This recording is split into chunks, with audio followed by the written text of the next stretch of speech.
ஐயனார் துணை சீரியல் இன்னைக்கான எபிசோடில் நிலா பல்லவனோட அப்பா கிட்ட பேசிகிட்டு இருப்பாங்க. அதை பல்லவன் பார்த்துட்டு ரொம்ப கோவப்பட்டு நிலாவை பேசிடுவாங்க.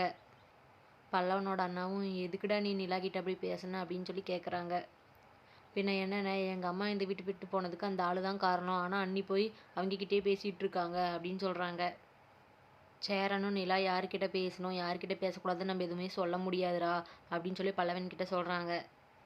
அம்மா போயிட்டாங்க, நான் தானே கஷ்டப்படுறேன், அவங்க ஏன் அண்ணி தானே, நியாயமாக பார்த்தா அவங்க என் பக்கம் தானே நின்று இருக்கணும் அப்படின்னு சொல்கிறாங்க. சேரனும் என்னடா பேசுகிற பல்லவா, உனக்காக நிலா அவங்கக்கிட்ட பேசாமல் இருக்கணும்னு சொல்ல வரியா, இது என்ன சின்ன பசங்க சண்டையா அப்படின்னு சொல்கிறதுக்கு அப்படின்றாங்க. நம்ம எல்லோரும் ஒன்றா வெளியே போனோம், சாப்பிட்டோம், நம்மளாம் சாப்பிடும்போது அவங்களுக்கு நிலா வாங்கிட்டு வந்து கொடுத்தாள்ல, அதில் என்னடா பிரச்சனை அப்படின்னு சொல்லி கேட்குறாங்க. எல்லாரும் நல்லா சாப்பிட்டு அவரை மட்டும் பட்னி போட முடியுமா அப்படின்னு சொல்லி கேட்குறாங்க. பல்லவன் கடுப்பாக இருக்குண்ணே, எதை நினச்சாலுமே கடுப்பாக இருக்குது அப்படின்னு சொல்கிறாங்க. சேரனும் இதை பாரு பல்லவா, உன்னுடைய கோவம் எல்லாமே எங்களுக்கு புரியுது, அவங்க வெளியே போகிறதுக்கு ஏதாவது காரணம் இருந்திருக்கும் பல்லவா, அதனால தான் அவங்க போயிட்டாங்க, திரும்ப வரலாம் இல்லை, நீ அதெல்லாம் நினச்சி ஃபீல் பண்ணாத அப்படின்னு சொல்கிறாங்க. நீ சந்தோஷமாக இருக்கணும், அது மட்டும் தான் எங்களுக்கு வேணும், சோழனும் நிலாவும் சேர்ந்து எவ்வளோ கஷ்டப்பட்டு உங்கள் அம்மா அவங்க கூட்டிகிட்டு வந்தாங்க, எல்லாமே நீ சந்தோஷப்படுறதுக்கு தானடா அப்படின்னு சொல்லி கேட்குறாங்க.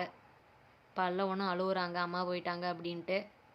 எல்லாருமே சேர்ந்து பல்லவனை சமாதானப்படுத்திட்டு இருக்காங்க.